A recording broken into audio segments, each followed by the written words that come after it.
Week 3, Saturday by Ian McEwan and Globalization by Janet Abu-Lughod by Jasmine Durrett. Saturday was written by Ian McEwan. In the first part of the book, we read about Henry's early life with this swimming fanatic mom and how he met his wife Rosalind. We also read about his patients from the day before, most notably Andrea Chapman, who recently moved from Africa and is living with a minister.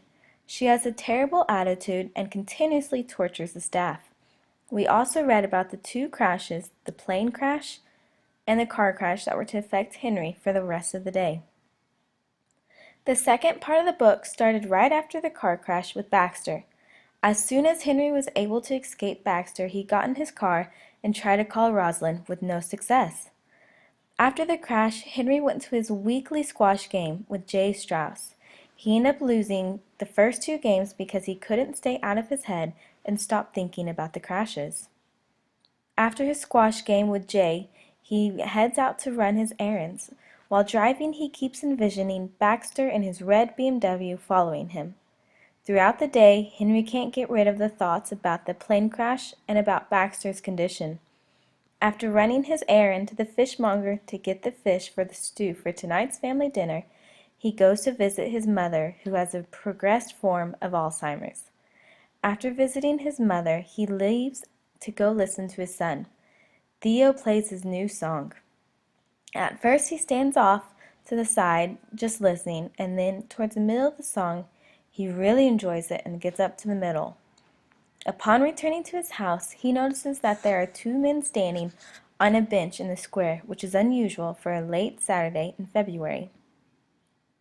While Henry fixes dinner, he is consumed by his thoughts about the day and about the news regarding the pilots of the plane crash. When his daughter arrives, he's elated, but after their initial hellos, they begin to argue about the upcoming war. Daisy is against the war and is aghast to find out that her dad is for it. The dinner, which is to be reconciliation between Daisy and Grammaticus, begins on a bad start between the two when Grammaticus misquotes one of Daisy's poems. After Theo arrives, Rosalind comes in a state of anger and terror as two men follow her into the house with a knife. Henry immediately recognizes Baxter and his thug, Nigel. Baxter punches Grammaticus and then makes Daisy take off her clothes. It is then when her parents see the swell of a baby inside her stomach and realize that she is pregnant. Baxter makes Daisy read one of her poems, and Grammaticus tells her to read one that she used to read for him. It was this poem that made Baxter soften and remove the knife from Rosalind's neck. After the reading was over, he told Henry he wanted to see the papers from the new study in regards to his condition. As Henry is looking for the pages that could pass off as a study for Baxter's disease, they hear a loud commotion and footsteps followed by the slam of a door. Baxter heads out of the study, and they see Theo running full charge up the stairs. Henry grabs the hand with the knife, and the two of them wrestle Baxter down and throw him down the stairs. Henry goes to the hospital to perform the surgery on Baxter to save his life. After the surgery is over, he goes to the other ward and sees his patient, Andrea Chapman. It is there he finds her awake in the middle of the night writing in her notebook.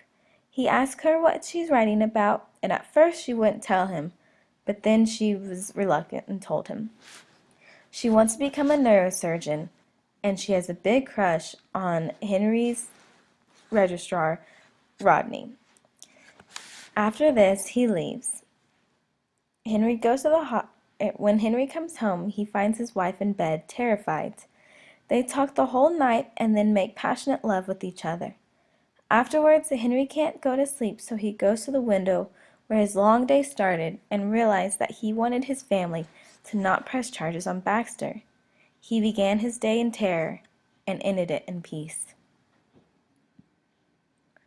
In Janet's essay on global city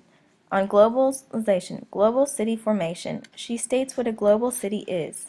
She states that contemporary scholars trying to define the global city imply that it is a relatively new phenomenon that has been generated de novo in the present period by the development of an all-encompassing world system. She goes on to describe how New York became a global city because of the waterways. The essay then talks about the many world systems that began in the second millennium BC.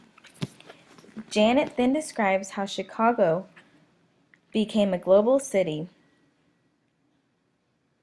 only to now be in its decline, with the uprising of Los Angeles being a global city because of the railway system. A very important line from her essay that sums up what she's saying is, history does not end with globalization. The present fates of the urbanized regions of New York, Chicago, and Los Angeles are linked to a changing geography of power, and thus ultimately to the shape of the larger system. She ends with the sentence, this changing context will inevitably have an impact on the global cities of the West, but we can only guess at the role political and technological developments may play in this process.